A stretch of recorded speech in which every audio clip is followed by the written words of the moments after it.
Welcome back to Talking Tactics. So, RJ, I'm going to let you go ahead and lead right into it of today's topic and who our special guest is. Yeah, it's cool. I feel like the band's back together again. You know, it just if any one of us is not here for a month, I feel like it's been forever. You know, it's all. And last month, you know, Sam, you was helping with the family for Lieutenant Higgins. So yeah, like it was just a lot going on that month, and yeah, man. But yeah, feels good to be back. Feels good to be back. It does. So it does. Yeah. So I thought this month would be cool to do something a little different that many people aren't really doing in the fire service, and I thought it would be a good idea to bring on somebody who is a person in the fire service who doesn't have a lot of time on. Everything that we do in the fire service, we're always talking about people with a lot of experience, people with a lot of time, and people who just have years and years of knowledge and experience to share. For most people that know us, we always feel like sometimes the best people to teach people are people like you. So, you know, sometimes if you know, senior guy, sometimes it's good to hear from another senior guy and share, you know, stuff back and forth. Sometimes if you're a young guy or a young girl, sometimes it's nice to hear from other senior people, but sometimes you also may want to hear it from somebody who also may not have a lot of time on. So I thought it'd be pretty cool, and I pitched it to you guys that we bring on one of my guys who's a great guy, but doesn't have a lot of time on. And I think it was pretty fitting that I bring on one of my shift mates, Brayden Masters, who is a good dude on the job in Frederick. And also I thought it would be pretty cool to tie him to this, as everybody of this group knows. His father is a battalion chief in Montgomery County, and we all had the pleasure of being able to work with or alongside his father. So I thought it'd be pretty cool that we bring on Brayden. So Brayden, welcome to the Fire Engineering Talkin Tactics podcast. Yeah, I appreciate the invite. All right, so real quick, because everybody doesn't know you, they all know us. Introduce yourself and tell everybody a little bit about yourself and your family background. Yeah, so I've been in Frederick County a little over 2 years now. Been a volunteer in Carroll County for a little bit longer than that, about 5 years. Grew up kind of surrounded by the fire department. Both my grandfathers, uncles, obviously my dad, all career firefighters in different jurisdictions around Maryland and DC. So grew up listening to a lot of stories and kind of always knew what I wanted. So kind of got into it young, graduated high school and went straight to the academy pretty much. So Brent, tell everybody how old you are. 20 right now. Got hired when I was 18. Now, is this the time where we say like, hey, I got belts that are older than he is? Or? Oh yeah. Yeah. You can't even take the kid to a good fire and go celebrate the shift or day after with an ice cold beer. Man. Hey, don't worry, Brayden. I got hired. I was 18 years old too, man. So I was pure entertainment for them dudes that were a lot older than me. So fortunate for you, you got hired at a young age, and that's awesome. And it's the family business apparently. So, hey, man, welcome aboard. We're glad to have you. I remember when your name came across the desk when we were looking at all the applicants, and I saw the name. I'm like, is that guy related to Jason? And I think the fire chief, has intimate knowledge of who you are, and that was a fact. So it was a shoot-in for you. I thought it'd be pretty cool to do something a little different and just talk about life as a young guy in the fire service and switch it up from a lot of the experienced guys talking and let him open up a little bit about life as a young guy. So Brayden. So real quick, just tell everybody a little bit about Academy. So what it's like to go through a fire academy, and a little bit about our fire academy in Frederick. And then tag on to that and just talk a little bit about how you navigated academy, what it was like for you, and the things that you did as a recruit. Yeah, Frederick County. Obviously, I've only ever done one academy, but I've heard talk about a lot of other ones, and Frederick County definitely puts on a pretty good academy. It's pretty difficult. It was 7 months, 28 weeks. I think it was 9 different classes that we took. PT every day was difficult, but it was kind of like, it was weird. The first couple weeks are difficult. It's brand new. No one knows each other. All the instructors talk about teamwork, and the faster you work together as a team, the easier the entire academy becomes. And it was definitely true. A couple weeks into the academy, once we got closer and started to work together, the rest of the academy became pretty fun. I kind of miss it. So for me personally, I think one of the biggest keys was listening a lot more than I talked. Just kind of, it's real easy if you just do what they say to do. Don't, I guess try to argue or do your own thing. Just do what the instructors say, and they're going to lead you on the right path. So just having that trust in them and following their word is the biggest key.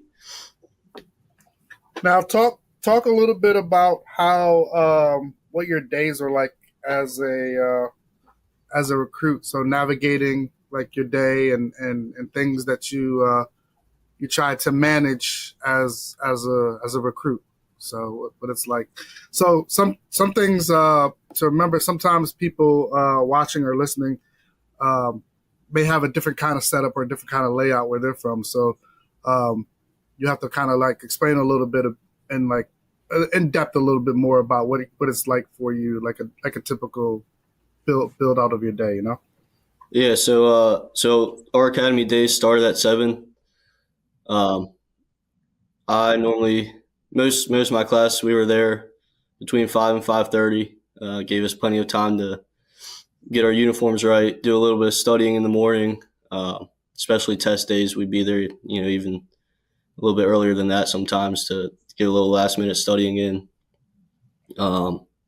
Fill up our camelbacks. We always carried water. Filled up the water buckets before PT, all that kind of stuff to get ready for the day. So getting there early was definitely a huge key to success for the rest of the day, having time to get yourself ready. And then 7 o'clock, we were expected to be outside ready for PT. That was an hour, so 7 to 8 we would PT. Mondays we would run.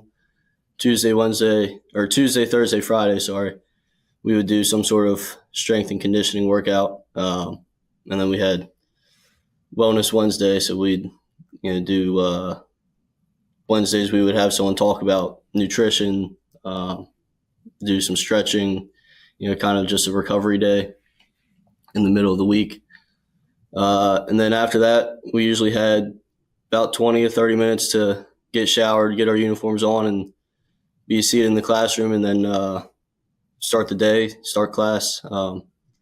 During the fire classes, sometimes that would entail also like being outside in gear ready. So that time, 20, 30 minutes isn't a lot of time to, get 30 people through the showers, get dressed, get all your stuff together before class. And so that was kind of one of the things, like, teamwork. Beginning of the academy, there was no system. It was messy, and we were never on time, and we got punished for it a lot. But then, after a couple weeks, we kind of made a system that worked for us, and one of those things that made the whole day smoother. So yeah, we'd have class for a couple hours, lunch in the middle, and then finish out class. Academy would get out at 3. A lot of days I can remember, especially in EMT, there's a lot of book work and PowerPoints. So a lot of days we would stay an hour or two after class and have study sessions at the academy. They always told us as long as there was some sort of staffing at the academy that we could be there. So we would stay there. Sometimes we would leave, go get lunch somewhere and study there. And then, you go home, pretty much get your uniform ready, get it ironed, cleaned up for the next day, do whatever homework you have, do some more studying at home, and then go to bed and do it all again the next day. Yeah, so it's crazy because I always tell people, like, I remember what it was like for me when I was in rookie school, and hell, it feels like it was like just yesterday. And it's funny, today I was talking about how I'm coming up on my 19th year in Frederick, and I feel like it was just yesterday I was doing a lot of all of these same things. But it does. It's crazy how fast it goes by, and you're already on year number 2, right? So you're on year number 2.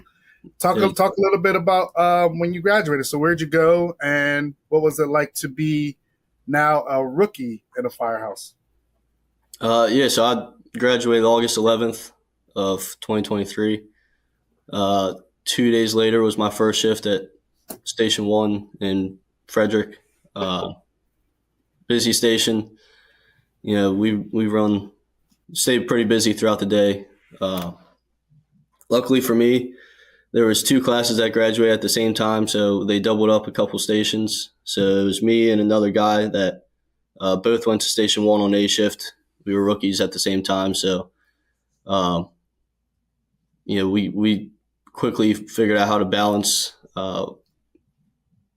Basically, we were on a front and a back ambulance. Most of the time we were both riding aid, and we would just switch between the front and back every shift. And it was just mainly whoever was on the back would do a lot of the housework. So, doing all the cleaning, morning chores, cleaning the bathrooms, getting coffee made, all the regular stuff. And then we would have the weekly chores, deep cleaning certain parts of the firehouse and checking over, different apparatus. So I definitely think I was lucky to have that other person to kind of balance the workload. But yeah, it was definitely hard to find that balance for the first couple weeks.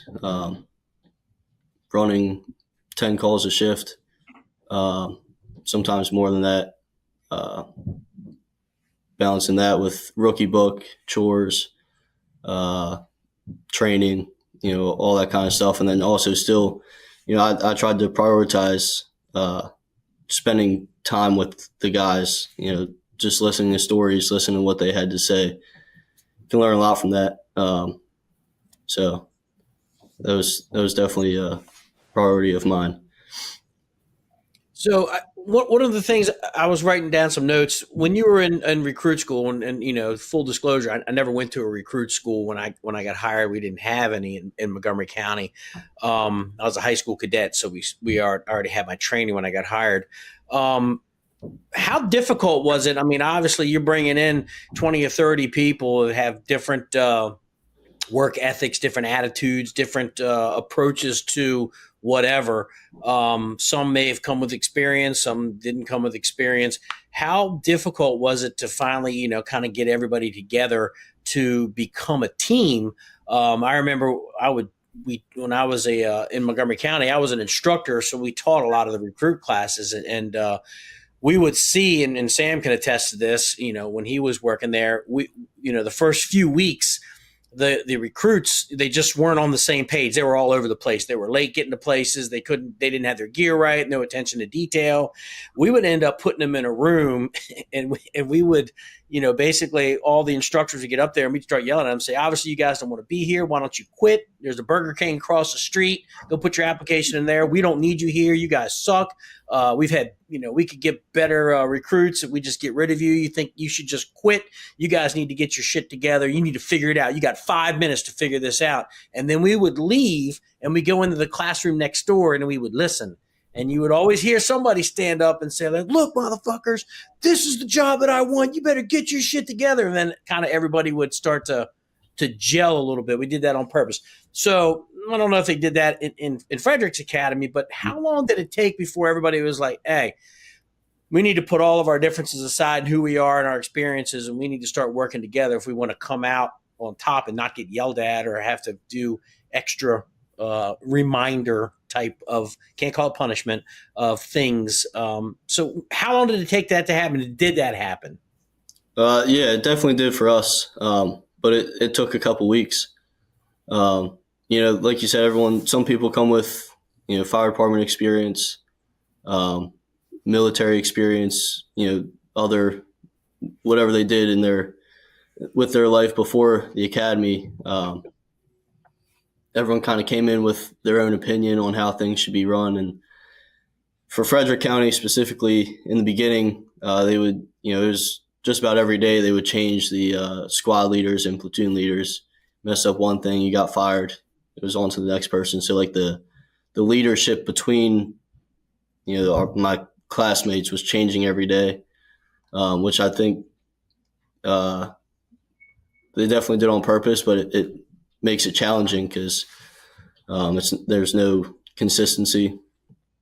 And it does take a couple weeks to realize, like, getting the class on time, getting through the showers, all that kind of stuff. That was one of our biggest struggles, just because, it's a hard thing to do in that amount of time. And it was a lot of days of us having conversations between ourselves, like, hey, this isn't working. We got to figure out something that works.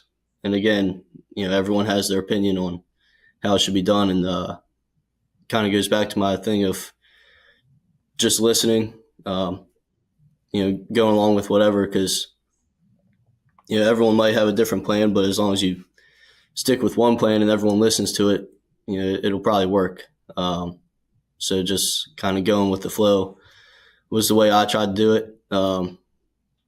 I tried to use my, what experience I did have when I felt it was necessary. But for the most part, when someone came up with a plan, just go with it.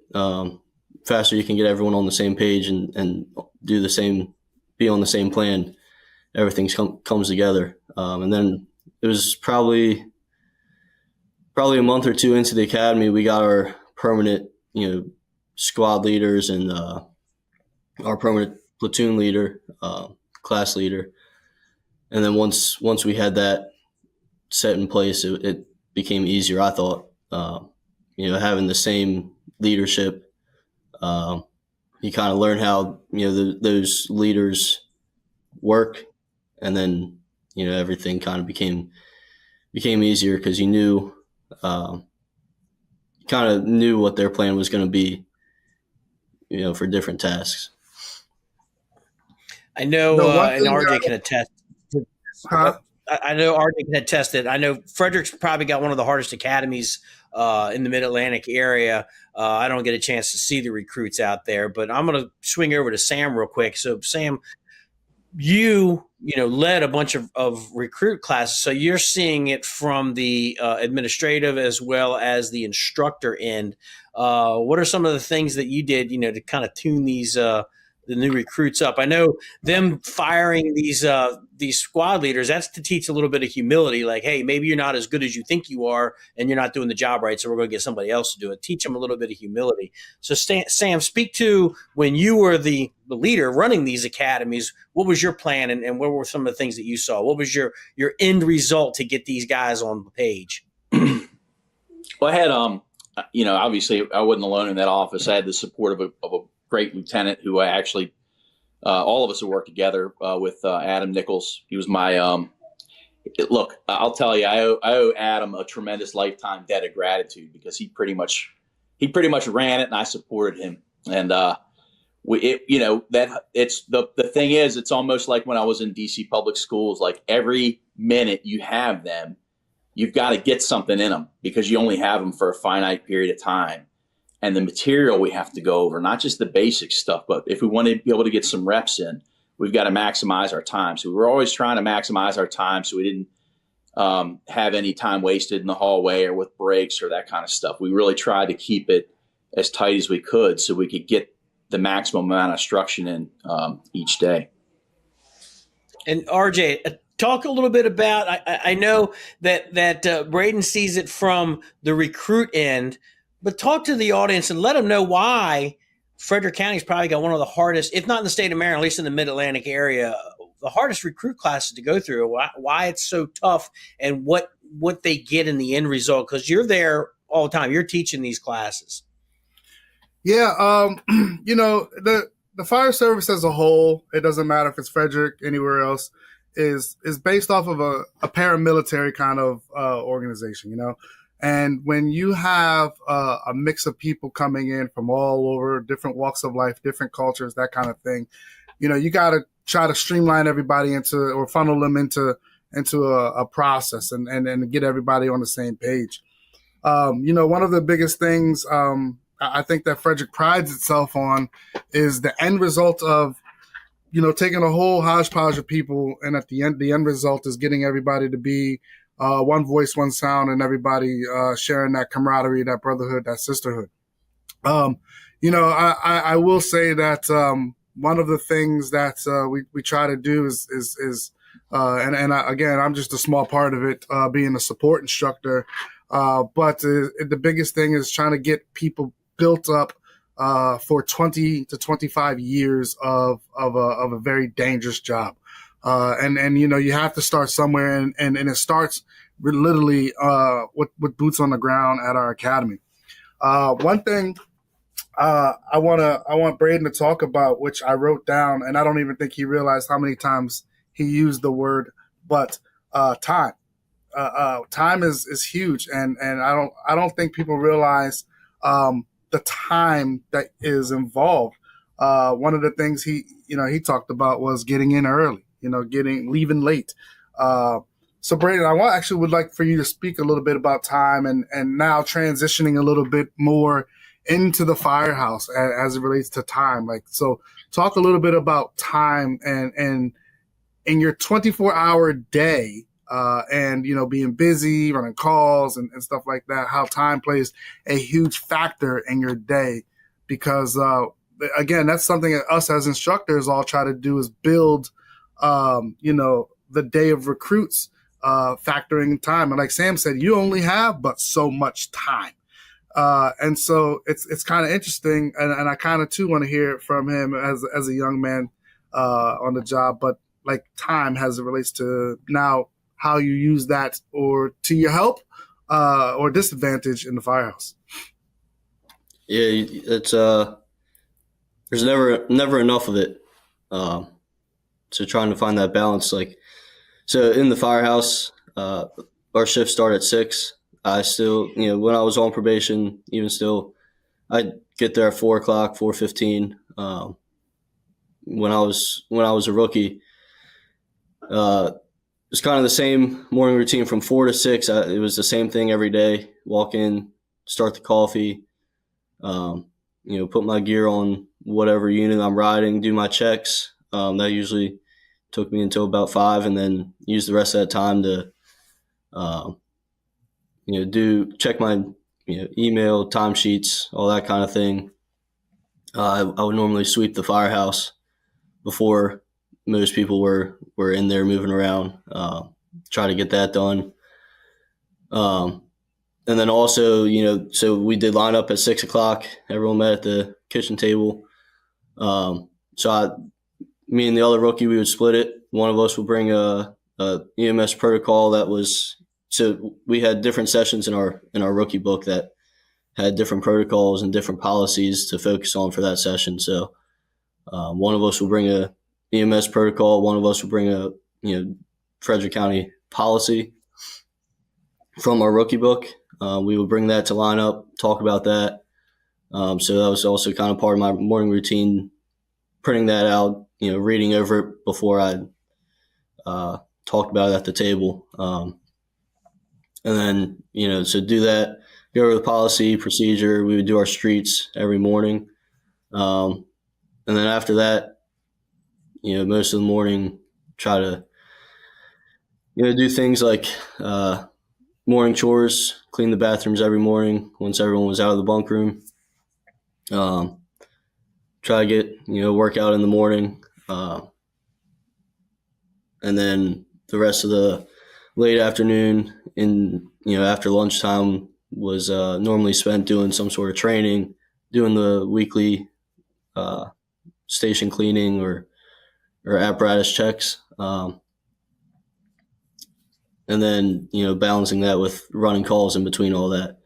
One of the big things that I did, I don't know if it'll work for everybody, but like my reports for my calls, kind of did what I could at the hospital on the way back. And then I would save them until the nighttime, and I would finish them all at night just because I didn't want to be sitting in the office doing reports while everyone else was out training, talking, telling stories. It kind of goes back to, like, I always wanted to try to spend as much time around the rest of the shift as I could, just trying to pick up on every little thing that I could.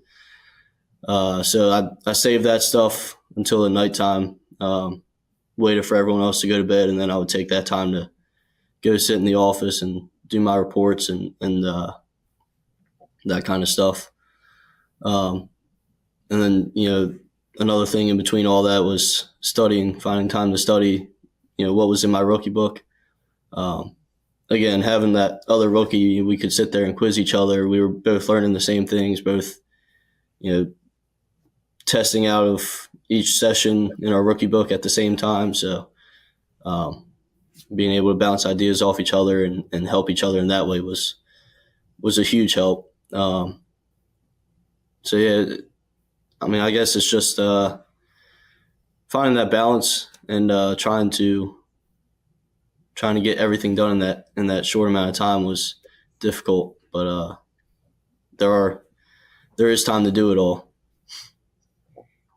I know we when I had rookies when I was a captain in Montgomery, and I would tell, we were at busy stations.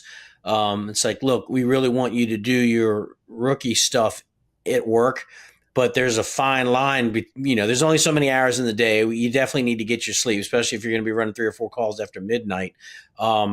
Did you find yourself having to take your stuff home and doing your rookie work at home?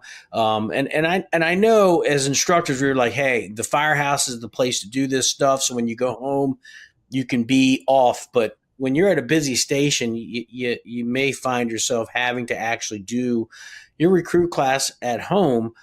You're fortunate that you're young enough, you're living at home, your dad understands.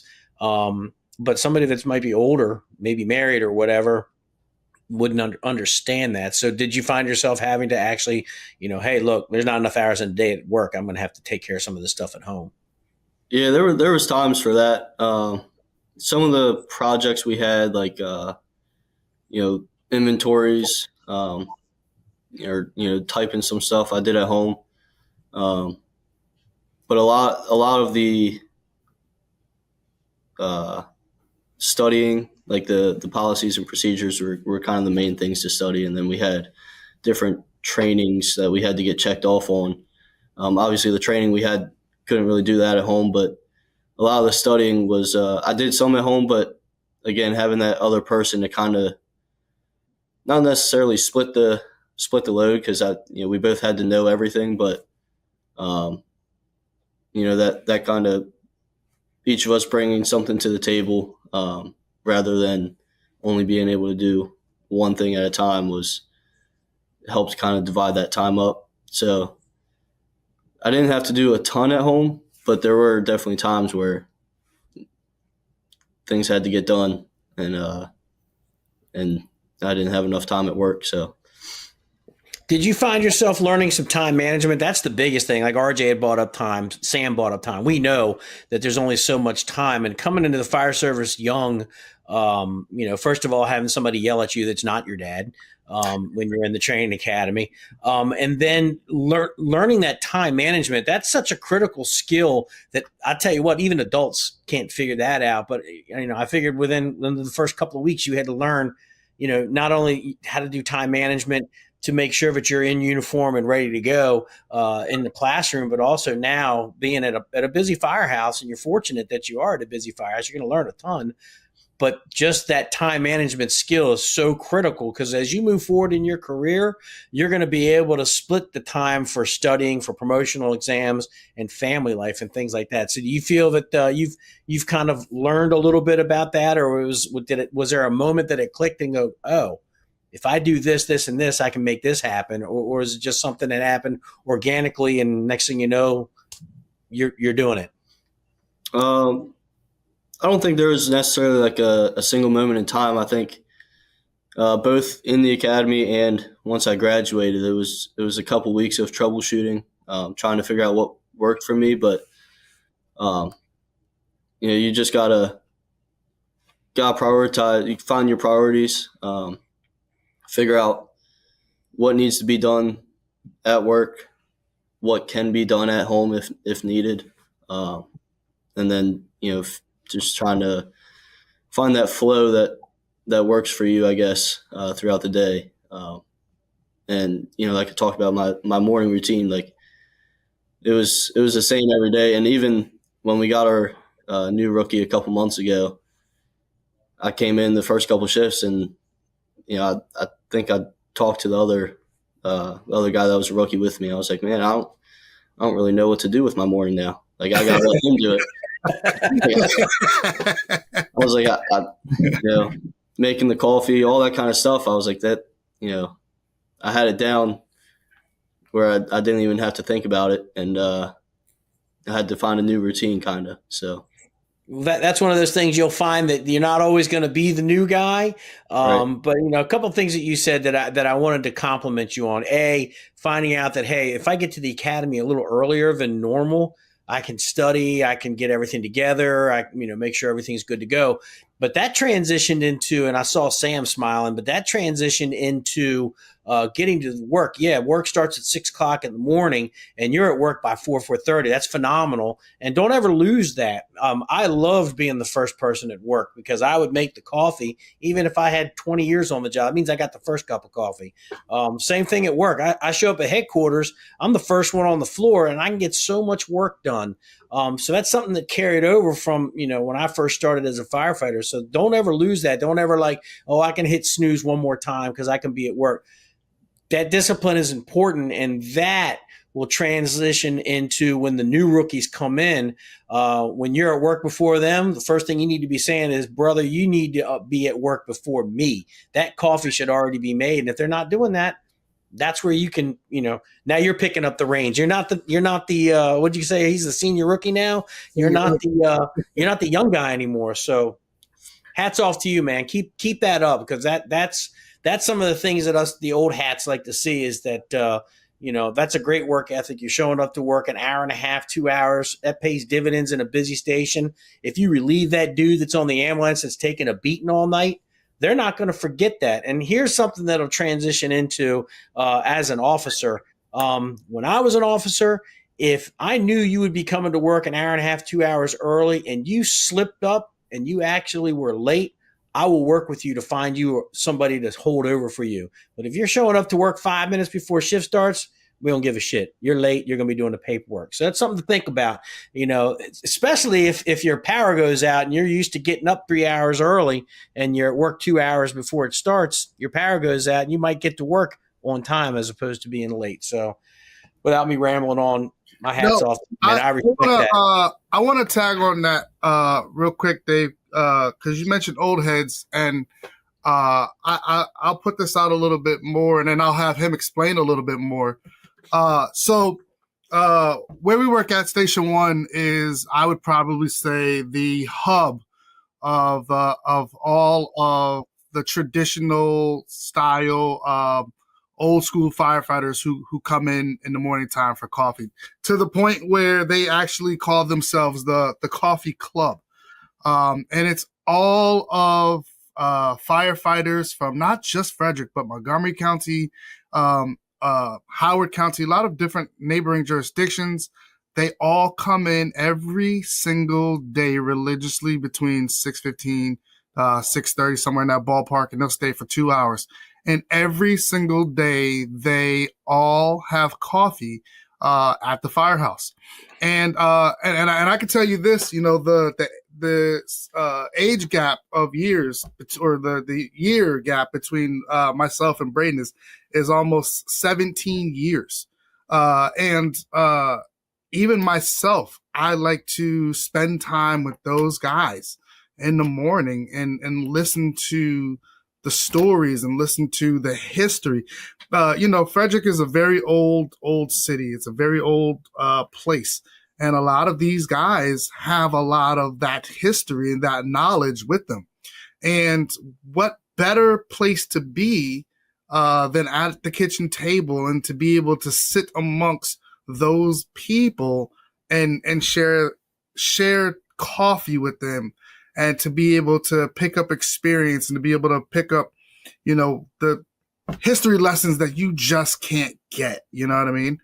And so that's what Brayden is talking about when he says to spend time with the guys in the morning. And I wanted to just expand upon that a little bit for anybody who is listening. The best thing that we can do in the fire service is share knowledge. And when we have older guys who are sharing knowledge with younger guys, these younger guys need to hear these things to be able to uphold the traditions that we want to continue to see. And a lot of places you go to is like, oh, the tradition's gone. It's not there. It doesn't exist. Well, why is that, right? Is it because we're not sharing that information, or is it we're not keeping it alive? Here you have a 2-year guy who's spending time with guys who were 60, 70, 80 years old, and sharing history of the department. So now let's put that in perspective, right? Now we have a new young guy, or a new person comes in. Now a guy with 2 years on the job can share history of his company with a brand new guy. You know what I mean? That is huge. And I just wanted to tag on. He talked about that a little bit, but I wanted to just expand upon that a little bit more for them. And I can 100% attest to the coffee club at One Engine down there.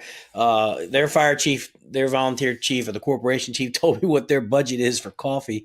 And them dudes are there every day. And I've said it on this show, said it 1,000 times. If an old guy sitting down at the table getting ready to regale you with a story, shut your mouth and open your ears and listen to what he's getting ready to say, and you're going to gain some knowledge. And we talked about that with the old New York City guy that stopped our entire class in Atlanta to tell stories. Oh, yeah. God rest his soul. But so again, Sam, I'll kick it over to you. I see throw your 2 cents in there.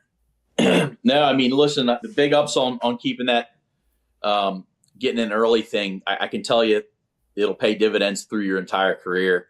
If it's not giving somebody an opportunity who has like young kids at home to get early relief, to get home on time, it's picking up a fire. I lost count of the number of fires I got at shift change when I wasn't my shift wasn't officially on duty. And sometimes, like right when you're coming in the back door, the bell's ringing, and you're throwing your stuff in the back and the middle.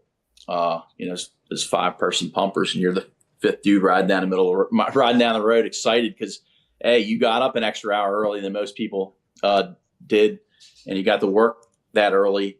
It pays dividends across the board. And even in my job now, I work at headquarters. Getting in early, I can actually get a lot of work done before people come in and start distracting me. So that early in philosophy, man, keep it up, and it'll pay dividends your whole career. Yeah. So what else you got, RJ? This is a hot topic. I'm gonna put it out there. We've mentioned this word quite a bit, but this is a hot topic in the fire service: balance. So a lot of times I know people, say you have to have that work-life balance, and it should be more on this end or more on that end. I would like to let Brayden talk a little bit about balance and how he had to juggle, the balance between, home life and, work life and trying to establish a name for himself as a brand new firefighter. I think that this is going to be a very valuable conversation to a lot or this part of the conversation is going to be a very valuable part of the conversation to a lot because, a lot of times people as new firefighters don't know where they need to, put more of their weight on the end of the cart. So, Brayden, talk a little bit about balance and what it was like, how you managed it, and only you don't have to, say people have to do this or that, but how did you navigate it for you, and where was all of your weight? Well, I definitely, I'm pretty lucky. I think I had it kind of easy because, being young, living at home still, I don't have a family that I have to come home and take care of. Not to say I don't have responsibilities at home, but probably not as many responsibilities as some other people. And for me specifically, fire department's kind of, like I said, I grew up in it, and it's always, it's kind of just who I am, I feel like sometimes. So even at home, I'm always thinking about it, but which, may not, I don't know if it's good or bad, but yeah, I mean, you do kind of have to, you got to get away from it sometimes. I feel like you got to,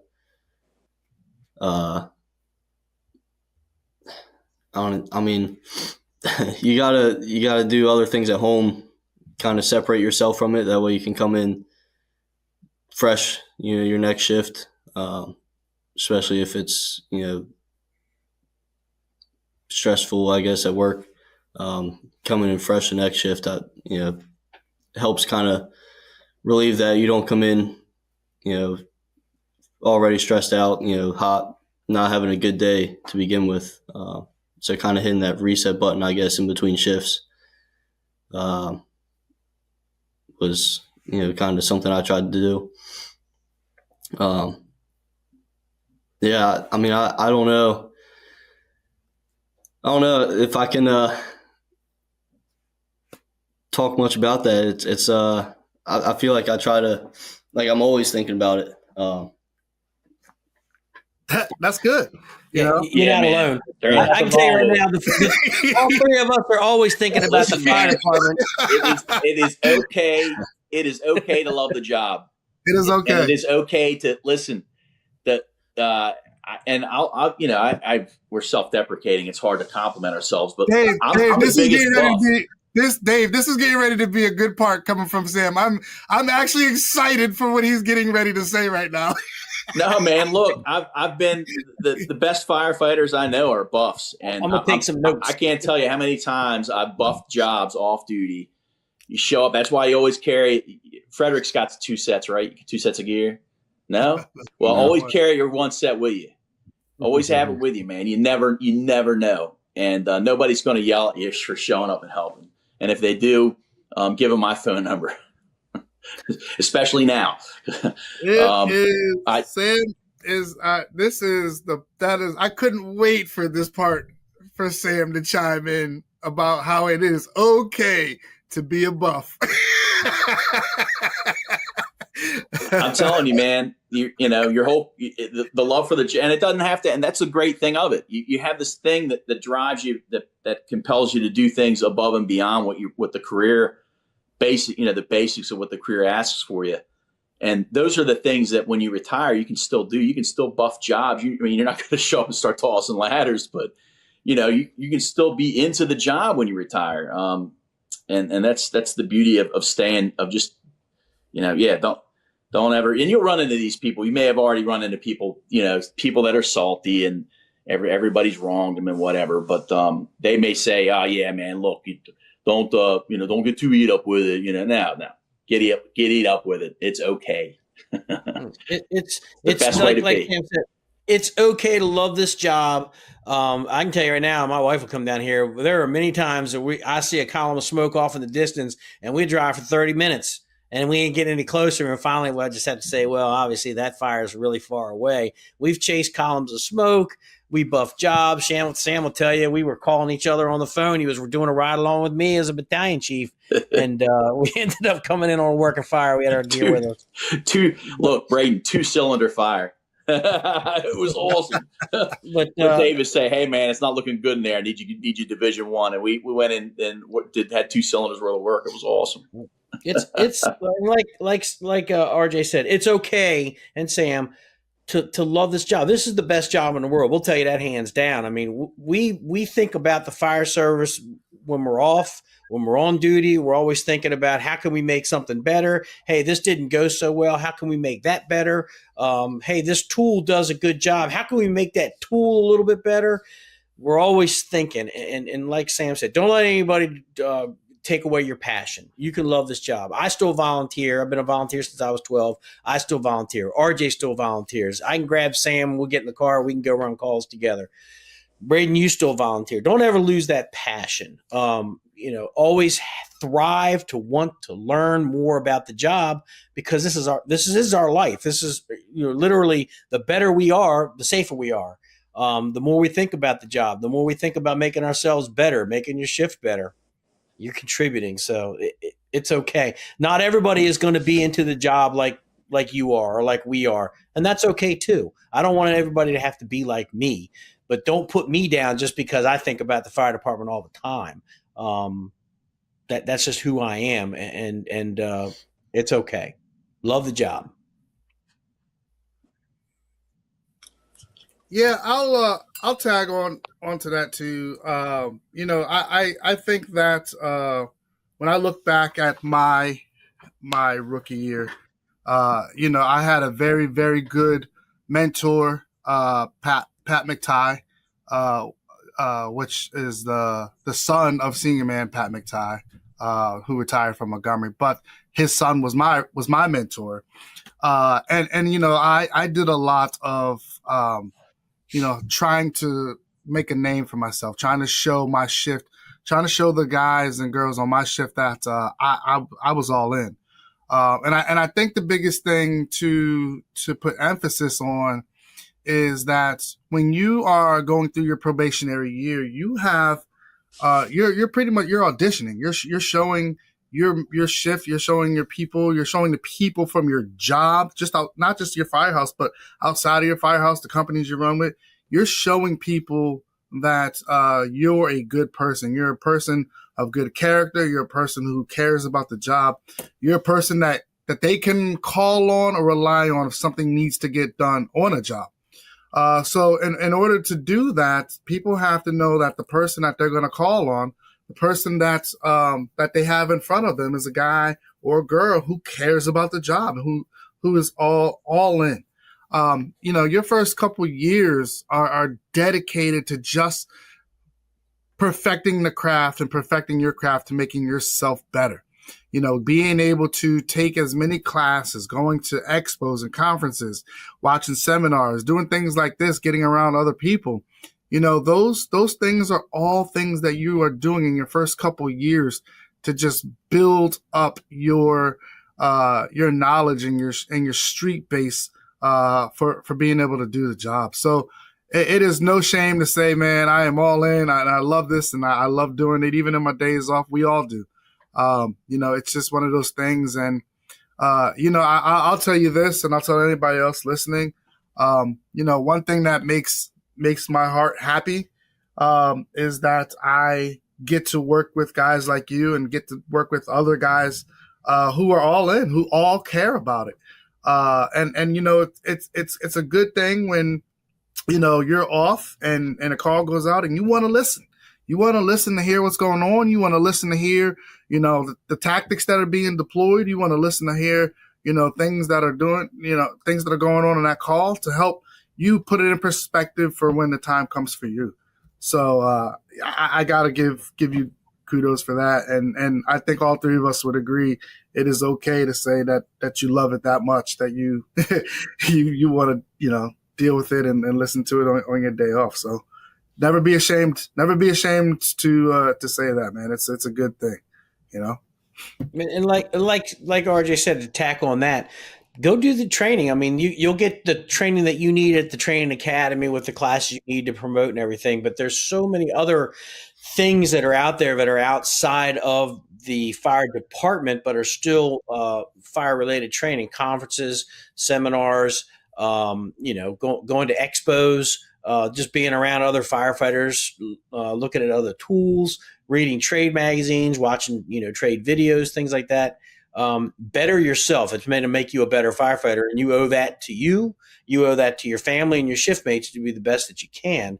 And never stop learning. RJ runs our company, and we're old dudes and we're still out there. We feel like we owe it to the fire service to give back what we learned.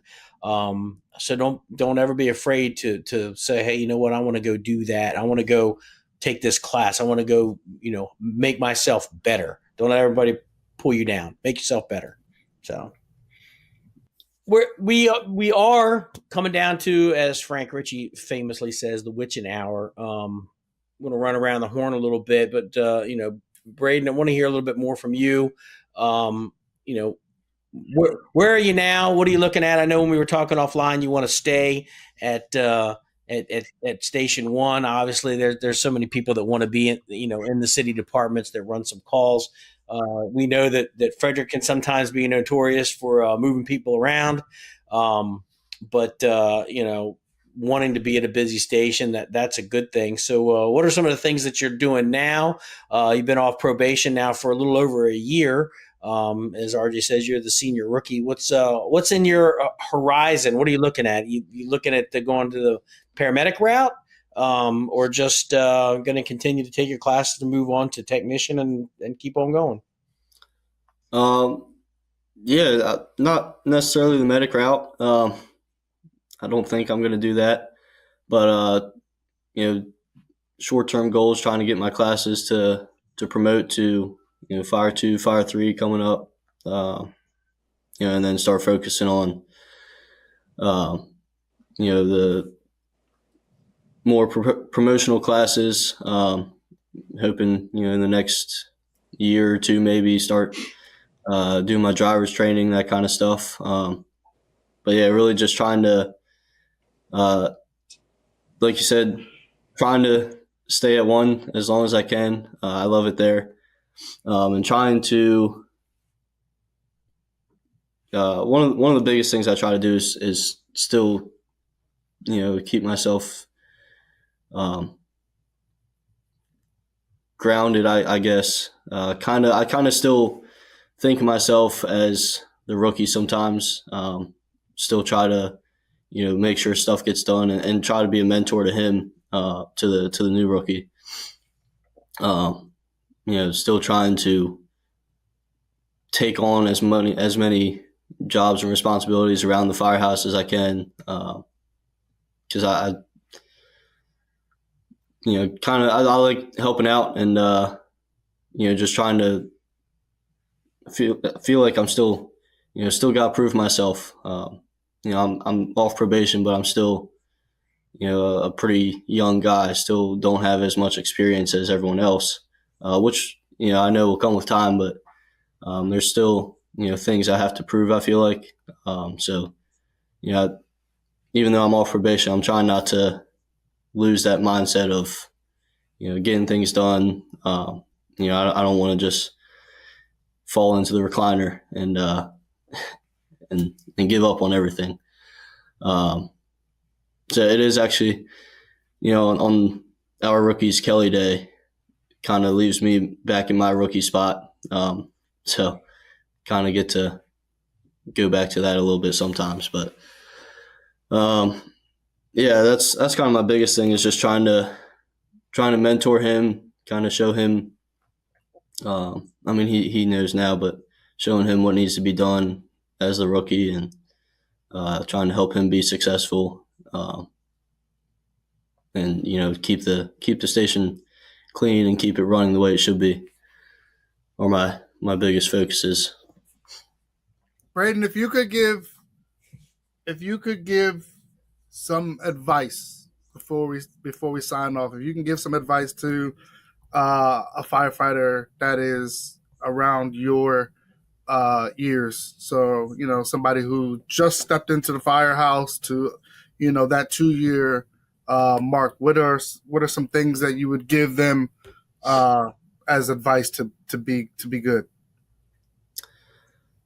I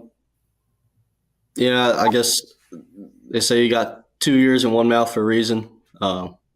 Listening a lot more than you talk is, I think, big. Listening to the coffee club members, the older guys that still come in, listening to their stories, listening to the history, listening to the senior guys on my shift, because they've been there, they've done it more than I have.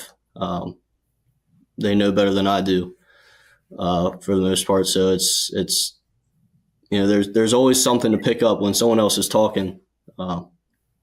So not that you can't have a voice, but just trying to listen, just listen to the stories, listening to everyone teach, and picking up on the little things, I think is important and helps you be successful. What about you, Art? What about you, Sam? What do you got? What's some advice you want to offer? No, man, just keep it up. And, I'd be remiss if I didn't mention your dad here, but, you have a good example in him. And I know you had the honor and advantage of coming up and seeing somebody do it right. And, I'm not telling you anything and saying that your dad does it right, but he does it damn right. He's one of the best. Except ladders. No, man, does those well too. That was off duty, man. That doesn't count. Yeah. Being attacked by hornets and bees and whatnot doesn't count. But no, man, you just keep doing what you're doing. You've got a great example in him. I know you have some great examples at work. Frederick's an awesome fire department, and you're in a great spot, man. I think anybody of our age, I'm 50. Anybody our age group, and if I could do it again, not to do anything different, just to go through it again, man. So I know you're having a blast. Just keep having fun with it. Have fun. Love the job and have fun. How about you, RJ? Yeah, I would tag on to what Sam said, and I'll go even a little bit further, and just say that the best thing that you can do is what you're doing now. And we are big in sharing information, big in sharing knowledge. And for you to come on here and talk a little bit about your knowledge that you've gained in just a little bit of time is huge, because there's somebody out here listening who is a 1 or 2 year person and maybe just not sure where to go or how to do it or where they need to be, and may not have the guidance that you had, or all of us have had for that matter of, it's nice that somebody like you can come on and share that experience. I will say that I am very honored to have somebody like you and all the guys that I get to be a part of every third day. It's a huge responsibility. It's a huge responsibility to have to manage 7 guys, and all 7 guys bring something different to the table. And 3 of my 7 guys, all of their fathers played a part of my life. So it's a huge responsibility. But I am forever blessed that every third day I get to have young. And it really is. My shift is very young. It is, but it is a great to be able to come in every third day. And I have 100% of guys who are all in. And Brayden, it is okay to publicly say to people, you are all in. It is okay. The people who are listening to this podcast are all in. So it is right. Okay. And doctors hang with doctors, lawyers hang with lawyers, and firemen hang with firemen. And that's just how it goes. So that's my parting words for the night, Dave. Take her home. Yep. Nope, I can't improve on that. Thanks a lot, Brayden, for taking some time out of your schedule to be with us. Keep up the good work. Even if you end up leaving one, if you get transferred, you may go to a station that doesn't run a lot of calls. You may even go to a station that doesn't have a supervisor. Just understand this: continue with the work ethic. Don't let that recliner sneak up on you. Put in that full shift. Go home and like these guys have said, it's okay to love the job. So with that, thanks a lot for listening. And to any of our audience that's listening, if you have any questions, please leave your comments below. We will get right back to you. If you want us to email you, we'll email you or we'll answer you directly in the comments. So with that, fellas, thanks for nice having the whole band back together. For Talkin Tactics. Thank you, Fire Engineering, for giving us this hour just to be regular dudes. So with that, Later. see you guys next month.